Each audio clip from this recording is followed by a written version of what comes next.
do you honestly think about this Davis versus Roach fight? Like, for you at 140, do you feel it's like you fighting a smaller guy at 130, 135? What's your thoughts on the moving of the dates and against Lamont Roach? Is it a big fight? I don't want to disrespect Lamont Roach. He's a very skilled fighter, super featherweight. Again, Tank does his own show. He runs his own race, and the fans, like, no matter what, the fans will see, obviously, what the fighter's doing. The fans see what's happening, and they're gonna just do their thing. They're gonna run their own race, like I said, and whatever happens with that fight, if it happens, doesn't happen. If you fight someone from super featherweight or a bantamweight and brings them up, that's up to them. It doesn't bother me. He runs his own race, but if he ever wants to go toe to toe, then I'm here. I'm always ready. Lamont Roach, where do you see, if he was in the fight, we still don't even know if the fight could happen, is he a chance against Tank? Everyone's a chance. You can't write anyone off, no matter what. In boxing, 2 hands and a heart, and anyone is a chance. You could be a chance with me if we scrap. I don't think so. Not at this new weight. Look at these arms. No. I'm looking pretty good. Yeah. Maybe it's the new weight? Louis Vuittons that are maybe a little bit bigger. How is the new weight The going? weight is good. The weight is fantastic. Did you struggle last weight cut, in all honesty? I don't like excuses. No. A weight cut is a weight cut. Obviously, I have a dietitian. I have a great team. Shout out to Christoph. We made weight comfortably. But yes, getting down to 135 after all those years is not easy. Yeah. But getting down to any weight is not easy. So I feel good at 140. Look, I've been blessed to fight, 135 my whole career and achieve everything at 135. Every belt I have in my cabinet at 135, and 140 is where it's at. And look, the number one guy currently on paper is at 140. I've already beat him, so gives me confidence. Crazy, eh? Gives me confidence straight in there to come to 140 and do damage. And like I said, Kambosos is a big name, and attracts so many eyes. And you never know what you're going to get with Kambosos. And I'm looking forward to 140. Another individual who's named as some sort of exhibition, and I actually knew about this on the inside word from someone in Los Angeles. Ryan Garcia's fighting some Japanese fight on December the 30th. Look, what are your thoughts about him and what he's doing and his comeback? And then, do him and Devin have to run it back? It doesn't bother me. That guy doesn't bother me no more. That guy, it's not even for on screen. So what I need to say or what I'll do when we cross paths. But for that, all the best. There'll be a time. What about Devin and him? Devin need to get him back? Yeah, I think so. I think he will somewhere. They will step back in the ring. I think it's a big fight. It makes a lot of money and makes a lot of eyes on the sport. But again, like I said, everyone has their own road. Everyone has their own race, and we all got our own way to get to where we all want to get to. So we'll see. All the best to all them guys. Big fight coming up, our Australia's own Liam Paro, IBF World Champion. Shout out to him and his team, the good people like yourselves. They were successful back in June, July against Matthias in a very good fight. Big fight, did what you did. Yes. They went overseas, you know what I mean? And I was one of the guys, very few, that caught it.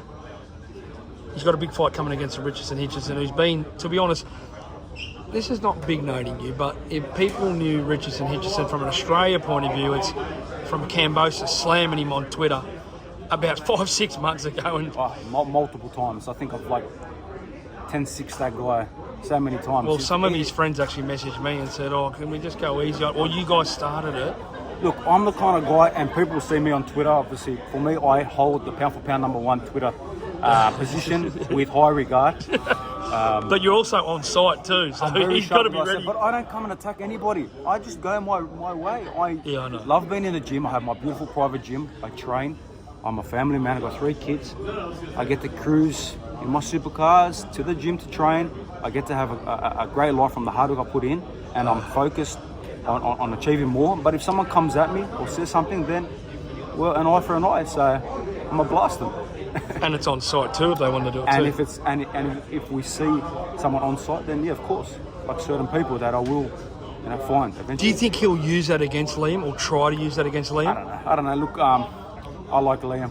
Yeah. I respect their team. I respect him. I think he's done an amazing job winning that belt. I know this, and I'm putting out. There's been a lot of, talk about me and him fighting. Yeah, true. Obviously, me coming up 140, and I'm a big name, and I'm a guy that's beaten the guys that he wants to fight, and the guy that obviously has fought the guys that he wants to fight as well. So I'm all here.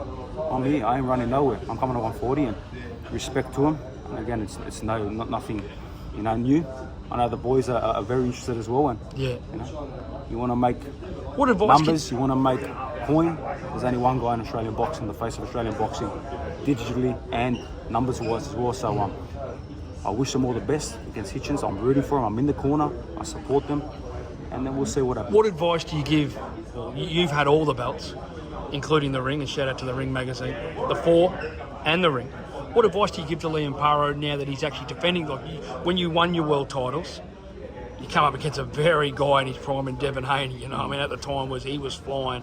Well, you were going to fight Loma. You went straight to Devin Haney. I remember you ringing me going, we're going to do Devin. I'm like, fuck, we're dead, George. Like, can we do a softer mandatory? Because that's what these guys do. Well, people don't realise, there's 10 different names. Guys that are most likely would have cleaned up. At that stage, I was on fire. I was revving and come off the big, Lopez. I would have cleaned them up. But again, it shows the warrior I am and the love and respect I have for boxing and building boxing in my country, in Australia and in Greece as well. So we stepped straight to it. We wanted the best guys. We wanted Lomachenko. We wanted the Haneys. So that's the road we took. And again, don't get me wrong. Yeah, we lost. The fight. We lost our belts, but financially we didn't lose nothing.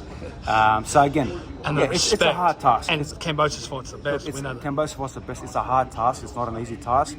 But again, he's going back to Puerto Rico, which is good. The media won't be as big.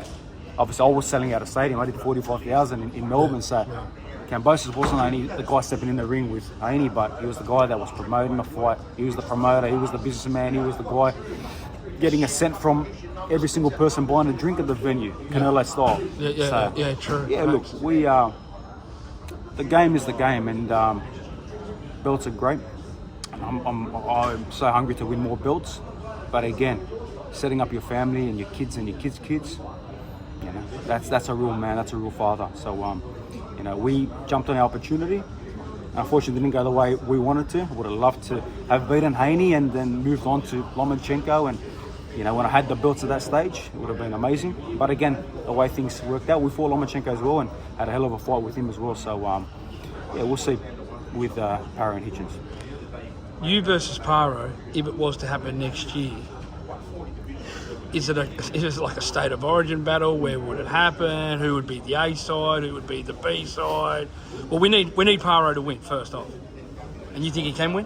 Yes, I think he can win. Again, he's going back to Puerto Rico. He's very familiar with Puerto Rico, and I think definitely he can win. And like I said, I'm rooting for him. I'm in his corner to win the fight. But your first fight next year probably won't be against Paro, or it'll be against someone. We already else. got some good names that we like. A guy that we already had lined up for December, and like I said, with timing and things didn't work out with the broadcast and where we wanted it. We'll look at February. There's something exciting being worked on, possibly in Vegas. And I think not only it will create more exposure and more buzz towards myself, but I think it would create more buzz and exposure to a possible Kambosos Paro state of origin, New South Wales versus Queensland, Game 4 serious fight. You want it? You'd love it? Yeah, I ain't running nowhere, because this is the first time I'm actually talking about it. Yeah, it's always been mentioned by other sides. Been mentioned. I saw it in the paper. What do we do with Jimmy and Ange? Do we sit him in the front seat with Nunan boy? And I've sat there. So much respect. And I saw the Carl. I respect him. And I saw his comment as well, saying it'd be the biggest fight since Danny Green and Choc Mundine. I believe that. And boys are smart. They're not stupid. And we ain't stupid. But a fight's a fight. So we'll see. If it happens, it happens. If it doesn't happen, we good. Well, this is the funny. We ain't struggling. This is the funny thing with you two. You know what I mean? You've got the biggest digital platforms. You've done the biggest things in the last 5 years. Paro and Jai now really leading the way with the belts, but can't disrespect what you've done. And obviously, we'll get to Tim in a second. But why can't you guys have 1 or 2 or 3? Imagine if you pipped him in the first one. You're a man of your will. You do him in the second one. He might get whatever happens. It's massive, isn't it? It's big numbers for Australian boxing, big eyes, and Platforms. Big platforms. And again, of course, Joy and Liam doing fantastic things. Yeah. Australian boxing, but again, don't have that presence. Like, when I say presence, why are they not fighting in Australia? I know the boys would love to fight in Australia, but why are they not stepping to Australia? Again, I didn't fight in Australia. Joy could be in January. Well, I hope so, and I'm hearing You'll be most there likely. supporting. If it doesn't clash with my training camp, what I'm preparing to do in February, then yes, of course, I support him. We've been from the amateurs. He's going so great, isn't He's he? doing fantastic things, and obviously we saw Zerto Ramirez, Chris on the Billum weekend. Smith. We saw him take 2 belts, so he's got a great opportunity now to keep picking these guys off and make his way to be undisputed as well. But again, Is that what you want? presence is big. When I say presence, I mean not just having a belt. A belt is fantastic, but you need to be able to fill, arenas and stadiums and eyes and have Could you and Paro excitement. do an arena? Do a stadium? Kambosos, whenever Kambosos fighting, he can do stadium and arenas. We've seen it. Yeah. Where would you want to do it? Go back to Melbourne, Sydney? No, I think. Well, no, State of Origin. I think a fight like that, State of Origin, Queensland versus New South Wales. I think a fight like that would have to be either in Sydney or in Brisbane. Joy Alpatai just recently, Again, absolutely. it all depends where the government funding, and the boys would know about that, and I know about that very, very well. Government funding is the biggest factor. It wasn't for us when we did the Haney fight. Again, it wasn't for me when I did Haney and Lomachenko. But again, it just depends, with government funding where it goes. And again, you just don't know. But like I said, for me, it doesn't bother me. For me, I wish all the others all the best. And like I said, God willing, he beats Hitchens. And whatever road they want to take, good on them. We know our road. And like I said, we're here and we're ready for anything and anyone.